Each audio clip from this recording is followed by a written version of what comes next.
तारीख तारीख पर तारीख तारीख पर तारीख तारीख पर तारीख मिलती रही है, लेकिन इंसाफ नहीं नमस्कार, मिला। कैसे हैं आप लोग।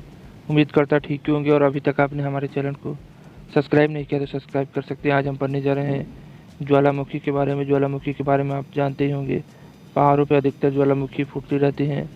ऐसे होती है जहाँ से ज्वाला ही ज्वाला निकलती है तो उसी कहते हैं ज्वालामुखी। और उसके बाद किसे प्राकृतिक की सुरक्षा वाल्व कहा जाता है, तो ज्वालामुखी को प्राकृतिक का सुरक्षा वाल्व कहा जाता है। उसके बाद किस ज्वालामुखी में अक्सर उद्गार होती रहती है, तो जागृत ज्वालामुखी में। तो जैसे जो जागृत होती है, सक्रिय होती है, उसमें अधिकतर कभी भी ज्वाला फट सकती है। किसी ज्वालामुखी में ऐतिहासिक काल से उद्गार नहीं हुआ है, तो मृत ज्वालामुखी।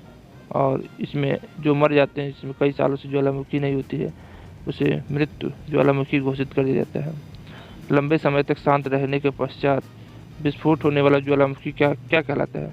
सुषुप्त ज्वालामुखी। इसका मतलब सिक जो होती हैं उसे कहते हैं कि लंबे समय के बाद अगर वो ज्वालामुखी फट रहा है तो उसे क्या कहते हैं? सुषुप्त ज्वालामुखी कहते हैं। पृथ्वी की पपड़ी अर्थ क्रस्ट की ठोस चट्टानों के नीचे जो पिघला हुआ पदार्थ होता है, जो कभी कभी ज्वालामुखी के उद्गार के साथ धरती के ऊपर तल पा जाता है, उसे क्या कहते हैं? तो मैग्मा कहते हैं भैया, मैग्मा। आपने सुना होगा। पहले अश्रु की उत्पत्ति कब हुई थी? ज्वालामुखी के उद्गार के समय जब फटा था तब पहले अश्रु की उत्पत्ति हुई थी। ज्वालामुखी में जल वाष्प के अलावा मुख्य गैसें कौन सी होती हैं? तो कार्बन डाइऑक्साइड, हाइड्रोजन और नाइट्रोजन। ज्वालामुखी के जल वाष्प में कार्बन, हाइड्रोजन और नाइट्रोजन होती हैं। उसके बाद ज्वालामुखी उद्गार के फलस्वरूप प्राप्त लावा या धराती चट्टानों के टुकड़ों को सम्मिलित रूप से क्या कहा जाता है? पायरोक्लास्ट कहा जाता है। ज्वालामुखी के लावा से जो बनता है चट्टान या धरातल, उनको कहते हैं पायरोक्लास्ट। केटर तथा कलरा स्थलाकृतियाँ किससे संबंधित हैं? तो ज्वालामुखी क्रिया से। किस स्थलाकृति का निर्माण ज्वालामुखी क्रिया से नहीं होता है?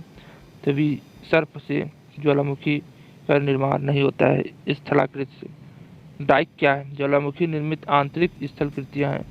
तो डाइक क्या होता है? ज्वालामुखी से जो निर्मित आंतरिक स्थलाकृतियाँ होती हैं उन्हें हम डाइक कहते हैं। काल्डेरा संबंधित है ज्वालामुखी से। उसके बाद वो कौन सा महाद्वीप है जहाँ एक भी ज्वालामुखी नहीं है?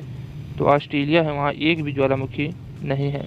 अग्निवलय किसे कहा जाता है? प्रशांत परिमेखला को। अग्निवलय जहाँ 68% ज्वालामुखी फटती हैं, वहाँ प्रशांत परिमेखला होता है। लेकोलिथ संबंधित है, ज्वालामुखी से संबंधित है। विश्व में सर्वाधिक जागृत ज्वालामुखी कहाँ स्थित है? तो प्रशांत महासागर के पास। विश्व का अधिकांश ज्वालामुखी घटनाएं घटती हैं विनाशतम प्लेटों किनारों पर। जो प्लेट होती है धरती की प्लेटें, वहाँ पे है विनाशतम प्लेटें किनारों पर। विश्व के अधिकांश सक्रिय ज्वालामुखी पाई जाती है नवीन मोरदार पर्वत से क्षेत्रों में। नवीन मोरदार पर्वत क्षेत्र में। प्रशांत महासागर के चारों तरफ ज्वालामुखी की पेटी को क्या कहा जाता है? तो अग्नि श्रृंखला। विश्व के अधिकांश सक्रिय ज्वालामुखी किस क्षेत्र में पाए जाते हैं? परिप्रशांत पेटी में। विश्व का सबसे ऊंचा ज्वालामुखी पर्वत कोटोपैक्सी कहाँ स्थित है? तो इक्वेडोर में स्थित है। उसके बाद स्ट्रोम्बोली किस प्रकार की ज्वालामुखी है? तो जागृत ज्वालामुखी है स्ट्रोम्बोली। तो मृत ज्वालामुखी किलिमंजारो किस देश में स्थित है? तंजानिया में। जो मर गए होते हैं वहाँ कभी भी ज्वालामुखी नहीं फटती है। प्योरीजामा किस देश की ज्वालामुखी पर्वत श्रेणी है? तो जापान की। उसके बाद किस भूमध्य सागर का लाइट हाउस कहते हैं? सिसिली का स्ट्रोम्बोली। फोमसा मैग्ना क्या है? एक ज्वालामुखी है। एयरबस ज्वालामुखी कहाँ स्थित है? अंटार्कटिका महाद्वीप पे। माउंट एंटा ज्वालामुखी किस द्वीप पर स्थित है? सिसिली पे स्थित है। विसुवियसन ज्वालामुखी किस देश में स्थित है? तो इटली में स्थित है। ये सब ज्वालामुखी पूछते हैं भैया, इसको याद कर लीजिए। मोना लोआ कौन सा उदाहरण है? तो सक्रिय ज्वालामुखी मोना लोआ। काकाटाओ ज्वालामुखी किस द्वीप के समूह पर स्थित है? स्पेटलिस द्वीप समूह पे। किलिमंजारो पर्वत किस महाद्वीप में स्थित है? तो अफ्रीका में स्थित है। एल मिस्टी ज्वालामुखी किस देश में स्थित है? पेरू में स्थित है एल मिस्टी। ज्वाला खंडासमी क्या होता है?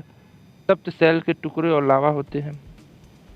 उसके बाद फिलिप्स में कौन सा ज्वालामुखी लगभग 6 शताब्दियों से सुप्त रहने के बाद फट पड़ा था? माउंट पेनेटुओ। माउंट पेनेटुओ है जो भैया जो सुप्त था, बुझा था, और 6 शताब्दी बाद 600 सालों बाद फिर से वो बम से बोल दिया।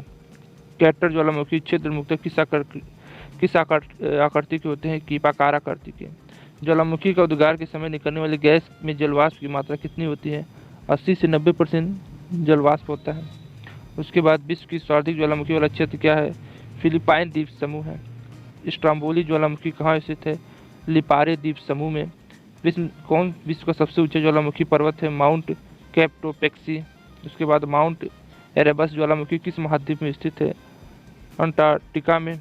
10,000 धुआंरों की घाटी पाई जाती है अलास्का में। उसके बाद विस्फोट की तीव्रता के आधार पर ज्वालामुखी के प्रकारों का सही अवरोही क्या है? पहला है हवाई तुल्य, दूसरा है स्ट्रोम्बोली तुल्य, चौथा है विस्फोट के आधार पर ज्वालामुखी, ठीक है। फिर है वल्केनियन टूल से, उसके बाद पिलियन टूल से, ठीक है। आरोही क्रम में, बढ़ते हुए क्रम में, ठीक है। उसके बाद किस प्रकार की ज्वालामुखी में सर्वाधिक विस्फोट उद्गार होता है? पिलियन टूल्स में। पेले के बाल का संबंध किस प्रकार की ज्वालामुखी से है? हवाई तुल्य से है। उसके बाद किस प्रकार की ज्वालामुखी की आकृति गोभी के फूल जैसे होती है? वल्केनियन टूल्स की। उसके बाद किस प्रकार की ज्वालामुखी को पिलियन टूल्स ज्वालामुखी भी कहा जाता है? विसुवियस टूल्स को। और पृथ्वी की सतह के नीचे द्रवीभूत सेल कहलाते हैं, मैग्मा कहलाते हैं। उसके बाद ज्वालामुखी रिंग ऑफ द फायर का घेरा किस महासागर से संबंधित है? तो प्रशांत महासागर से संबंधित है। ज्वालामुखी की सक्रियता अधिक पाई जाती है जापान में। संसार का सर्वाधिक सक्रिय ज्वालामुखी कहाँ है? किलायू में है। उसके बाद ज्वालामुखी के कप आकार के मुख को क्या कहते हैं? केटर कहते हैं। यह ज्वालामुखी से संबंधित प्रश्न है और ये जरूर पूछे जाते हैं IAS, PCS, UPSC, PCSJ में, तो ये सब याद कर लीजिए। और मैं 10,000 लाइक का टारगेट रखता हूँ। अगर आपको वीडियो अच्छा लगे तो हमारे वीडियो को लाइक से सब्सक्राइब जरूर किया। आज के लिए बस इतना ही। जय हिंद, जय भारत। इंसाफ या तारीख, अगर आप उन्हें इंसाफ नहीं दे सकते तो बंद कीजिए।